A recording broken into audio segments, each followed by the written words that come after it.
Hello students, welcome back to the online classes of KPS. Today we will start our lesson second of class 7th history, Rise of New Kingdoms. India के अंदर early medieval period में कुछ नए kingdoms आए थे, उनके बारे में हम इस चैप्टर में पढ़ेंगे। 700 से 1200 के बीच जो कि अर्ली मेडिवल पीरियड था, इस टाइम में काफ़ी पावरफुल जो रूलर्स थे वो इंडिया में थे। जैसे नॉर्थ पर राजपूतों का कंट्रोल था, पाल जो थे वो बंगाल के रूलर्स थे, राष्ट्रकूट जो थे उनका दक्कन के ऊपर कंट्रोल था और चोल जो है वो साउथ के रूलर्स थे। उसी के साथ साथ महमूद जो गजनी से आया था और मोहम्मद घोरी जो कि घोर से आया था, उन्होंने इन्वेंट किया था इंडिया को नॉर्थ वेस्ट साइड से। उसी के साथ साथ कुछ और भी पावरफुल डायनेस्टीज जो है वो साउथ की तरफ देखने को मिली थी, जिनमें पाल, पांड्या और चोल हैं। लेकिन ये लोग हमेशा अपने छोटे मोटे किंगडम्स को एक दूसरे को कंट्रोल करने के लिए लड़ते रहते थे। तो सबसे पहले हम पढ़ते हैं नॉर्थ इंडिया के बारे में। नॉर्थ इंडिया में जहाँ पर राजपूत थे, राजपूत वर्ड जिसका जो एक संस्कृत लैंग्वेज का वर्ड है और जिसका मीनिंग क्या होता है, राजपुत्र मीन्स जो राजा का बेटा है, सन ऑफ ए किंग।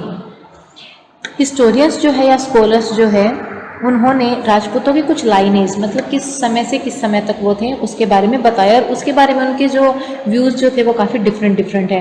कुछ स्कॉलर्स का बिलीव है कि राजपूत जो थे वो सेंट्रल एशिया के एक ट्राइब जनजाति के डिसेंडेंट्स थे और बाद में आकर वो इंडिया में रहने लग गए थे जब हुणों का इन्वेंशन हुआ था इंडिया में। लेकिन मोस्ट ऑफ द स्कॉलर्स जो है वो इस बात पे एग्री होते हैं कि ये एक क्षत्रिय क्लान है, वंश है। राजपूत जो है वो अपने आप को सूर्यवंशी कहते हैं, मतलब जो सूर्य की फैमिली को, सन की फैमिली को बिलोंग करते हैं, या फिर कुछ जो है अपने आप को चंद्रवंशी मीन्स जो मून फैमिली को बिलोंग करते हैं। वो अपने आप को एक फायर फैमिली से मानते हैं, अग्निकुल जिसे कहा जाता है। इसमें 4 राजपूत है जो अपने आप को अग्निकुल कहते हैं। उनका ऐसा मानना है कि एक होली सैक्रिफिशियल फायर जो है मतलब एक पवित्र आग थी जिसमें से उनका जन्म हुआ था। और ये 4 क्लान्स है, प्रतिहार, चौहान, सोलंकी और परमार भी इन्हें कहा जाता है। तोमर, गढ़वाल और चंदेल जो थे वो भी कुछ इम्पोर्टेंट राजपूत क्लान है जो कि अग्निकुल से बिलोंग करती है, जो कि मेडिवल टाइम में रूलर्स थी। राजपूत जो थे वो नॉर्थ इंडिया में काफ़ी डोमिनेंट थे, काफ़ी इनका वंश काफ़ी सक्सेसफुल था 750 से 1000 तक। और जो रूलर्स जो थे वो हिंदुइज्म को, हिंदू धर्म को मानते थे। नेक्स्ट आते हैं तोमर। तोमर जो थे उन्होंने दिल्ली को फाउंड किया था, दिल्ली की स्थापना की थी 8th सेंचुरी में, और बाद में चौहान्स ने जो है उनकी टेरिटरी पे कंट्रोल कर लिया था। नेक्स्ट आते हैं चौहान। चौहान जो है वो दिल्ली और अजमेर के ऊपर रूल किया था उन्होंने। पृथ्वीराज चौहान जो है वो चौहानों का सबसे वेल नोन या सबसे पावरफुल किंग था। चंदवरदाई जिसने एक बुक लिखी है पृथ्वीराज रासो, जो कि हमें पृथ्वीराज की जितनी भी फाइट्स थी या फिर उसकी जो पूरी लाइफ स्टोरी है, पूरी हिस्ट्री है, मोहम्मद घोरी से उसने फाइट की थी, इन सब चीज़ों के बारे में बताती है। Next is the Solanki. Solanki जो थे वो गुजरात के शासक थे और जिन्हें चालुक्य गुजरात के कहा जाता है। सिद्धराज जो था वो सबसे पावरफुल सोलंकी रूलर था। गुजरात जो था वो इंडिया में ओशन ट्रेड का सबसे मेन सेंटर था और अहिलवाड़ जो है वो सबसे लार्जेस्ट सिटी थी उस टाइम की। सोलंकी जो थे वो आर्ट और लिटरेचर के अच्छे भक्त थे, पैट्रन थे। सोलंकी रूलर्स जो थे उन्होंने काफ़ी टेम्पल्स भी बनवाए। माउंट आबू में जो दिलवाड़ा टेम्पल है और मोधेरा में, गुजरात में जो सन टेम्पल है वो उन्हीं के द्वारा बनवाए गए थे। नेक्स्ट द परमार जो थे वो काफ़ी फेमस रूलर थे मालवा के। उनकी कैपिटल जो थी वो धार थी। भोज परमार जो कि वहाँ का सबसे पावरफुल रूलर था, और सबसे फेमस निकंठेश्वर टेम्पल जो है उदयपुर में वो परमार शासकों ने ही बनवाया था। नेक्स्ट है द गढ़वाल। जयचंद्र जो कि गढ़वालों का किंग था। गढ़वाल जो थे उन्होंने कन्नौज के ऊपर अपना रूल किया था, और उसी के साथ 1194 में मोहम्मद घोरी जो है वो गढ़वाल किंग जयचंद्र को हरा दिया था। फिर है बुंदेलखंड के चंदेल जो थे वो बुंदेलखंड के रूलर्स थे।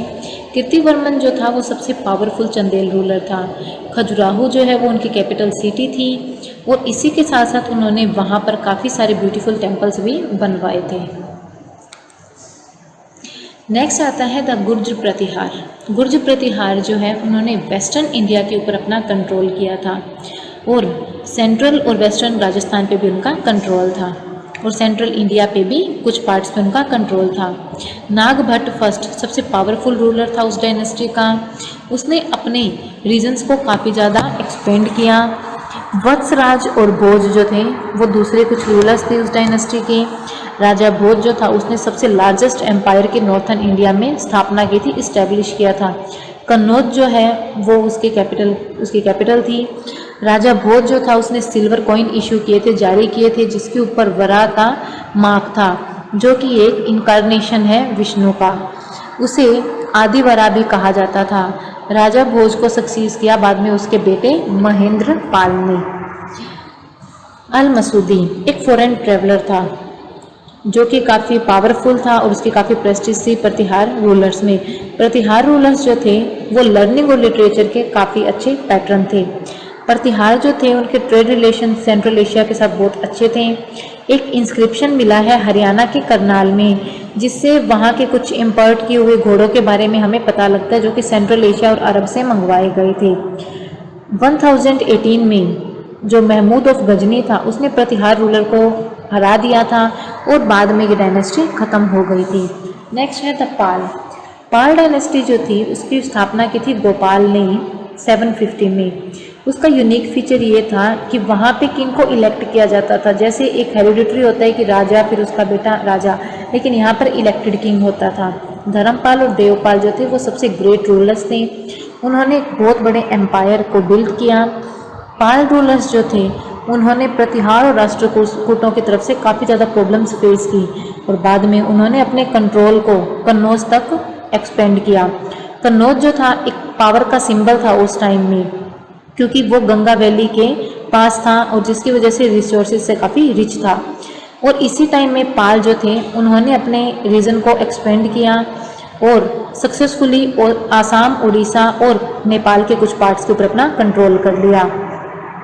तिब्बतन अकाउंट हमें इंफॉर्मेशन देते हैं कि पाल जो थे वो बुद्धिज्म को मानते थे और इसके अंदर विक्रमशिला यूनिवर्सिटी जो बिहार में बनाई गई थी वो धर्मपाल के द्वारा बनाई गई थी। उनके ट्रेड लिंक भी साउथ ईस्ट एशिया के साथ काफ़ी अच्छे थे। पाल जो थे 20वीं सेंचुरी में सेना डायनेस्टी ने उनको हराकर वहाँ पे अपना कंट्रोल कर लिया था। नेक्स्ट आता है दक्कन।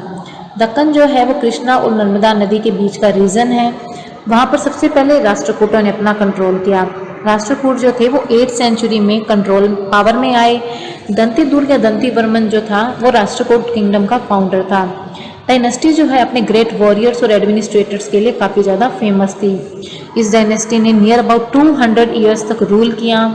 उन्होंने महाराष्ट्र रीजन को डोमिनेट किया 750 से 970 तक। मलखेद या फिर मान्यखेत जो है जो कि शोलापुर जो महाराष्ट्र में है वहाँ पर स्थित है वो राष्ट्रकूटों की कैपिटल थी। गोविंद, अमोघवर्ष और कृष्ण थर्ड जो थे काफ़ी फेमस रूलर थे राष्ट्रकूट डायनेस्टी के। नॉर्थ साइड में राष्ट्रकूट जो है गुर्जर प्रतिहार के साथ लगातार फाइट करते रहे और बाद में पल्लव जो कांचीपुरम के किंग से उनके साथ उनका कॉन्फ्लिक्ट हो गया था। राष्ट्रकूट जो थे वो काफ़ी टॉलरेंट रूलर थे। वो आर्ट और लिटरेचर और आर्किटेक्चर के काफ़ी अच्छे पैटर्न थे। उन्होंने कैलाश टेम्पल एलोरा में जो है उसको बनवाया था। उसी के साथ साथ उन्होंने कुछ रॉक कट केव्स भी बनवाई थी एलिफेंटा की जो कि मुंबई के पास स्थित है। अमोघवर्ष जो है उसने एक पोइट्री भी लिखी थी कन्नड़ लैंग्वेज में। वो जैन था लेकिन वो सभी धर्मों को मानता था।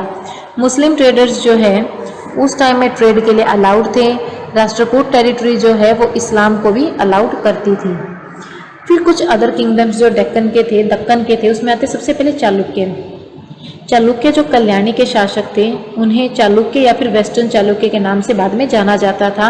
वो भी इस डायनेस्टी में बाद में आए थे और विक्रम मंक जो है वो इस डायनेस्टी का सबसे फेमस रूलर था। फिर है ककात्य किंगडम जो है वो कृष्णा और गोदावरी नदी के बीच में स्थित है। इस डायनेस्टी के रूलर्स जो थे वो 12 to 13 सेंचुरी के बीच में उन्होंने रूल किया। उनकी टेरिटरीज जो थी बाद में दिल्ली के सुल्तानों ने अपने कंट्रोल में ले ली थी 14th सेंचुरी में। ककात्य किंग्स जो थे वो शैविज्म को मानते थे, मतलब वो शिव के भक्त थे और संस्कृत और तेलुगु के ग्रेट पैट्रन थे। फिर आते हैं बिलामा जो कि एक किंगडम की स्थापना की थी 12th सेंचुरी में यादव वंश की। उनका किंगडम जो था वो नर्मदा और गोदावरी नदी के बीच में स्थित था। किंगडम जो है अपने ट्रेड और प्रोस्पेरिटी के लिए काफ़ी फेमस था। उसकी टेरिटरी के ऊपर बाद में खलजी रूलर्स ने 14th सेंचुरी में कंट्रोल कर लिया था। नेक्स्ट है होयसाला ऑफ द्वार समुद्र। सबसे पावरफुल रूलर्स जो था इसका था विष्णुवर्मन।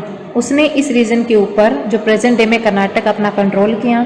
किंगडम जो है इसका बाद में दिल्ली के सुल्तानों ने टेक ओवर कर लिया था। किंग्स जो थे मेडिवल टाइम में काफ़ी पावरफुल थे, लेकिन सभी इक्वल पावरफुल नहीं थे। कुछ पावरफुल होते थे लेकिन वो अपने पावर्स को सामंत में डिवाइड कर देते थे, सब डिवाइड कर देते, मतलब अकेला किंग जो है पूरी पावर को अपने कंट्रोल में नहीं ले पाता था। और साथ ही साथ कुछ पीसेंट ग्रुप भी होते थे, ट्रेडर गिल्ड भी होते थे, ग्रुप होते थे, ब्राह्मण्स जो होते थे, इनके अंदर अपनी पावर को डिवाइड करते थे। किंग जो थे उसकी सिविल, मिलिट्री और पॉलिटिकल 3 टाइप की कोर्ट होती थी, जिसकी वो हेल्प से अपने पूरी टेरिटरी को कंट्रोल में रखते थे। फिर है struggle and conflict for control and wealth. Wealth जो पैसा था इंडिया के अंदर, हम सभी सुनते हैं कि भारत सोने की चिड़िया के नाम से फेमस था। तो उस वेल्थ को कंट्रोल करने के लिए किस किस प्रकार के कॉन्फ्लिक्ट हुए थे। अर्ली मेडिवल फेज जो हिस्ट्री का है उसमें राजपूत और नॉन राजपूत जो थे वो कॉन्स्टेंटली एक दूसरे के साथ लड़ाई लड़ते रहे। कुछ स्पेसिफिक रीजन थे उनके, क्योंकि वो किसी अगर टेरिटरी पे कंट्रोल करते थे लेकिन फिर भी वो सेटिस्फाइड नहीं होते थे और हमेशा चाहते थे कि आसपास के हर एरिया को अपने कंट्रोल में लें। तो इसमें सबसे पहले आता है ट्रिपेटाइल स्ट्रगल, त्रिपक्षीय युद्ध इसे कहा जाता है। कन्नौज सिटी जो कि गंगा वैली के पास स्थित थी उसके लिए ये कॉन्फ्लिक्ट था। और इस कॉन्फ्लिक्ट में गुर्जर, प्रतिहार, राष्ट्रकूट और पाल डायनेस्टी जो है हमेशा कन्नौज के ऊपर कंट्रोल करने के लिए आपस में लड़ती रही। मेन कोज जो था कि कन्नौज के अंदर वेल्थ थी और रिसोर्सेज थे जिसे कि ये लोग कंट्रोल करना चाहते थे। ये स्ट्रगल जो है इन तीनों डायनेस्टीज के बीच में कंटिन्यू चलता रहा और इसे ही ट्रिपेटाइट स्ट्रगल कहा गया है। लेकिन इन सभी में से कोई भी कन्नौज के ऊपर लंबे टाइम तक कंट्रोल नहीं कर पाया। इवन फाइटिंग करने से इनकी खुद की जो पावर थी वो धीरे धीरे वीक पड़नी शुरू हो गई। 100 ऑफ ईयर्स तक ये लोग आपस में लड़ते रहे और बाद में ये तीनों डायनेस्टीज ही डिक्लाइन हो गई, ख़त्म हो गई। राष्ट्रकूट जो थे बाद में चालुक्य जो है इनकी जगह पर आ गए, पाल जो है उनकी जगह चोल ने ले ली और बाद में प्रतिहार जो थे उन डायनेस्टी को कम्प्लीटली ख़त्म कर दिया गया। और कन्नौज जो है काफ़ी ज़्यादा रिच था लेकिन इसने तीनों पावर्स को कम्प्लीटली ख़त्म कर दिया था। मुस्लिम इन्वेंटर जो कि नॉर्थ वेस्ट से इंडिया में आए थे, सबसे पहले है महमूद ऑफ गजनी। महमूद ऑफ गजनी जो है वो इंडिया की वेल्थ को देखकर, अफ़गानिस्तान के नेबर था ये, वहाँ से आया था और सिर्फ ये इंडिया के लिए ही आया था। महमूद ने अपने कंट्रोल को सेंट्रल एशिया, ईरान और नॉर्थ वेस्टर्न पार्ट जो है सब कॉन्टिनेंट का वहाँ तक फैलाया। वो गजनी को जो है, जो आज अफ़गानिस्तान में सबसे पावरफुल किंगडम बनाना चाहता था और इसके लिए उसे एक लार्ज आर्मी की ज़रूरत थी और उस आर्मी को कंट्रोल करने के लिए रिसोर्सेज की ज़रूरत थी और वेल्थ की ज़रूरत थी। और उसे पता था कि नॉर्थर्न इंडिया जो है वो काफ़ी वेल्दी है और इसके लिए अगर उसे नॉर्थर्न इंडिया के ऊपर कंट्रोल करना है तो उसके लिए एक लार्ज आर्मी की उसे ज़रूरत पड़ेगी। तो सबसे पहले उसने इंडिया की वेल्थ को कंट्रोल करने के लिए इंडिया के ऊपर इन्वेंशन किया, युद्ध किया। महमूद के लिए इंडिया के ऊपर हमला करना बहुत डिफ़िकल्ट नहीं था क्योंकि इसके लिए एक बहुत ही ईजी टास्क था। उसने इंडिया के ऊपर 17 टाइम्स 17 बार युद्ध हमला किया था, 1000 से लेकर 1025 के बीच में। उसने नॉर्थ वेस्टर्न इंडिया के काफ़ी सारे रूलर्स को हरा दिया, सिटीज़, पैलेसेस और टेम्पल्स को लूटा। उसने सोमनाथ का मंदिर जो है काठियावाड़ में सबसे मोस्ट फेमस उसकी रेड है जिसके ऊपर उसने हमला किया था। टेम्पल जो है इसके अंदर जितनी भी वेल्थ थी उसको लिया, लूटा और बाद में अपने साथ गजनी ले गया। और इसके लिए इंडिया के अंदर जो है महमूद ने काफ़ी सक्सेसफुल इन्वेंशन किया। वो एक बहुत ही वेल ऑर्गेनाइज जनरल था। वो एडवांस में ही प्लानिंग लगता था कि उसे अपनी ज़रूरतों को किस प्रकार से पूरा करना है। अपने सोल्जर्स की भी वो केयर करता था। तो इसके लिए वो अफ़गानिस्तान से इंडिया तक उसके साथ आए थे। वो क्विकली जो है इंडिया के ऊपर लगातार अटैक करता रहा। 1 साल के बाद एक हर साल वो इंडिया के ऊपर हमला कर रहा था। और उसने रूलर्स को बहुत ही कम टाइम दिया कि वो वापस से खुद को रिकॉग्नाइज कर सके कि इंडिया के ऊपर युद्ध हुआ था। सुल्तान महमूद जो है वो अल बैरूनी जो एक स्कॉलर था उसका पैट्रोनाइज था। उसने अरेबिक अकाउंट लिखा जिसमें किताबे हिंद है, जिसमें कि इंडियन सब कॉन्टिनेंट में या जो इतने भी उसके ऊपर इन्वेंशन हुए थे इन सब के बारे में डिटेल इन्फॉर्मेशन देता है और जो कि हिस्टोरियंस के लिए एक इम्पॉर्टेंट सोर्स है। महमूद की डेथ के बाद 1030 में उसके सक्सेसर जो थे उन्होंने इंडिया के अंदर कोई भी इंटरेस्ट नहीं दिखाया। नेक्स्ट है द घोरीज। महमूद घोरी जो कि एक इन्वेंटर था जो कि माउंटेन पासिस के थ्रू नॉर्थ वेस्ट साइड से इंडिया आया था। उसके नाम से जैसे पता चल रहा है वो घोर से आया था जो कि अफगानिस्तान का एक छोटा सा किंगडम है। एक्चुअली घोर जो था वो महमूद गजनी के लिए एक बहुत इम्पोर्टेंट था क्योंकि वो वहाँ से अब इंडिया से जितना भी सामान था उसको लेकर घोर जाना चाहता था। महमूद की डेथ के बाद इसकी डायनेस्टी ख़त्म हो गई थी और मुइजुद्दीन महमूद जो था उसने एडवांटेज लिया उसकी सिचुएशन का और घोर को उसने इंडिपेंडेंट बना लिया। उसने एक स्टेप आगे किया और गजनी विद जो टेरिटरीज थी उनके ऊपर अपना कंट्रोल कर लिया। मुइजुद्दीन महमूद और मोहम्मद गौरी जो थे वो काफ़ी पावरफुल थे, अपने एम्बिशंस को लेकर कॉन्क्वेयर करते थे, प्लंडर थे और प्लंडर किस लिए किया? अब सिर्फ और सिर्फ वेल्थ के लिए। उसने मुल्तान के ऊपर अटैक किया 1175 में या फिर 1175 में। इन 1178 उसने गुजरात के रूलर्स को डिफीट किया और उसी के बाद उसने खुद को पंजाब की तरफ ले गया। अपने आप के लिए उसने एक कैंपेन रेडी किया कि वो दिल्ली और गंगा वैली के ऊपर किस प्रकार से अटैक कर सकता है। और इसी सेम पीरियड में 1178 में पृथ्वीराज चौहान जो कि अजमेर का रूलर बना था, जो काफ़ी एक ब्रेव वॉरियर था, उसने चंदेल को हराकर दिल्ली के ऊपर अपना कंट्रोल किया था। पर जो गुजरात के रूलर्स थे उन्होंने पृथ्वीराज को डिफीट कर दिया। पृथ्वीराज की अटेंशन वापस से पंजाब और गंगा वैली की तरफ चली गई। ये दो पावरफुल किंग्स पृथ्वीराज और महमूद गौरी जो है वो दोनों ही पंजाब और गंगा वैली के ऊपर अपना कंट्रोल करना चाहते थे और इसकी वजह से उन दोनों के बीच में कॉन्फ्लिक्ट चलता रहा और फिर दो बैटल्स हुई। बैटल ऑफ तराइन का युद्ध हुआ था, एक 1191 में और एक 1192 में, और जिन्हें फर्स्ट और सेकंड बैटल ऑफ तराइन कहा जाता है। फिर है the battle of Tarain. Tarain का जो युद्ध है वो पृथ्वीराज चौहान और महमूद गौरी के बीच में लड़ा गया। वो दोनों 1191 में तराइन में आपस में भिड़े। तराइन जो था वो दिल्ली से नियर अबाउट 80 माइल्स की दूरी पर था। फर्स्ट बैटल में पृथ्वीराज ने मोहम्मद गौरी को बहुत बुरी हार दी, लेकिन मोहम्मद गौरी जो है और अच्छी प्रिपरेशंस और प्लानिंग के साथ अगले ईयर फिर इसने वहाँ पर अटैक किया। पृथ्वीराज चौहान जो है उसने राजाओं तक अप्रोच की नॉर्थ इंडिया की कि वो इस चीज़ में अपने एनिमी को हराने में उसकी हेल्प करे। सभी एग्री हो गए, लेकिन जितने भी पावरफुल राजपूत थे जैसे राजा जयचंद्र ऑफ कन्नौज, उसने उन चीज़ों से दूरी बनाकर रखी, उसने इस चीज़ों में उनकी हेल्प नहीं की। इन 1192 तराइन का सेकंड बैटल हुआ।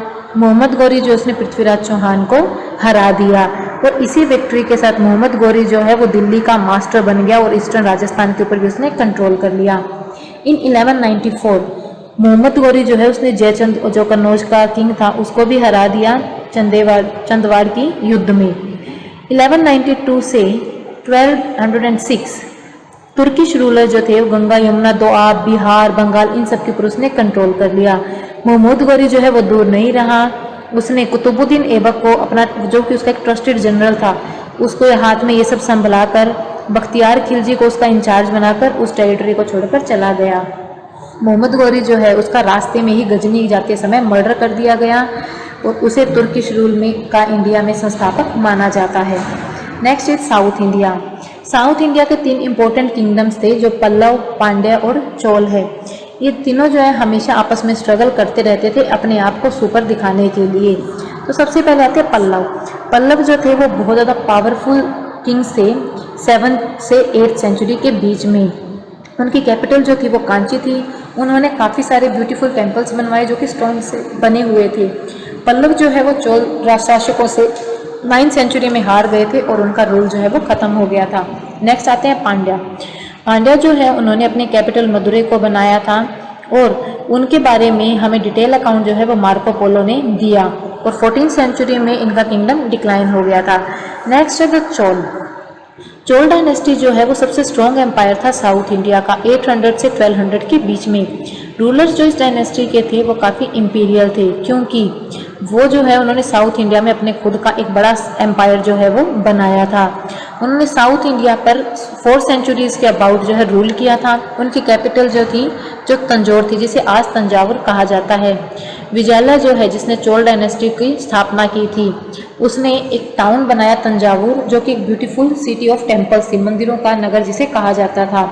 उसने निशंभु दूसरी जो गॉडेस है, एक देवी है, उसके लिए भी टेम्पल बनाया था।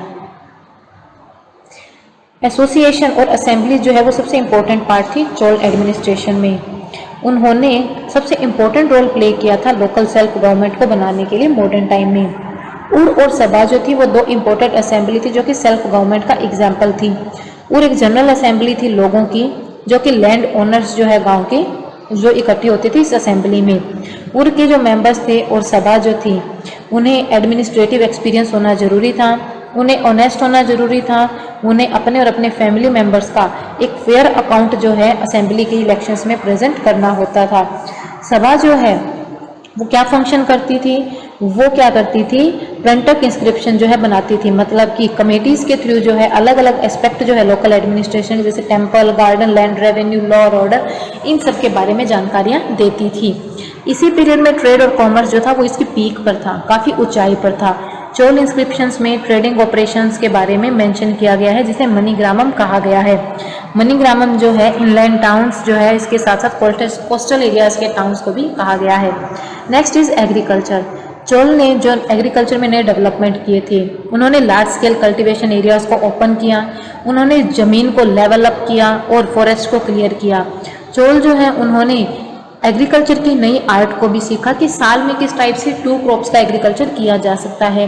कल्टीवेशन में उनको राइस का जो कल्टीवेशन था उसमें उनको एक्सील्ड हासिल थी या महारत हासिल थी, वो सबसे अच्छा एग्रीकल्चर करते थे।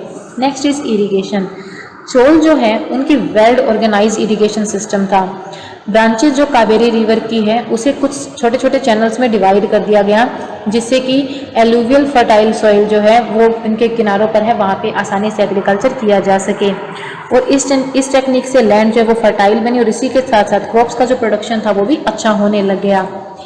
फ्लडिंग को रोकने के लिए एम्बैंकमेंट्स बनाए गए ताकि बाढ़ आए तो पानी को वहीं पर रोका जा सके डेल्टा रीजन के अंदर।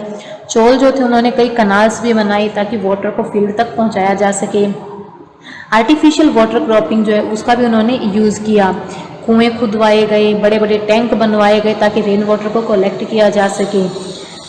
और सबसे पहले एक डैम जो कि कावेरी रिवर पर तंजावुर में बनाया गया था वो बनाया गया, और क्या तंजावुर को जो है वो ग्रेनरी ऑफ साउथ भी कहा जाता था। चोल टेम्पल जो थे वो काफ़ी रिच थे, क्योंकि वो एग्रीकल्चर में जितना भी इन्वेस्ट करते थे वहाँ से उन्हें पैसा मिल जाता था। इकोनॉमिक सपोर्ट भी बैरन लैंड को दिया जाता था और इरिगेशन की हेल्प भी दी जाती थी। किंग जो है ड्राई एरिया जो होते थे उसके लिए स्पेशल पैसा देता था ताकि उस जगह को डेवलप करके वहाँ पर एग्रीकल्चर किया जा सके। चोल पीरियड जो है मोस्ट स्पेक्टिकुलर रिमार्केबल पीरियड जो है इंडियन हिस्ट्री का माना जाता है। इसका रीज़न ये है कि उस टाइम में उस एरिया की ऑल राउंड डेवलपमेंट और प्रॉस्पेरिटी को ध्यान में रखा गया। उनकी अचीवमेंट जो थी कल्चर, वेलफेयर, एग्रीकल्चर के मामले में, उसे आने वाले कई सालों तक याद रखी जाएगी।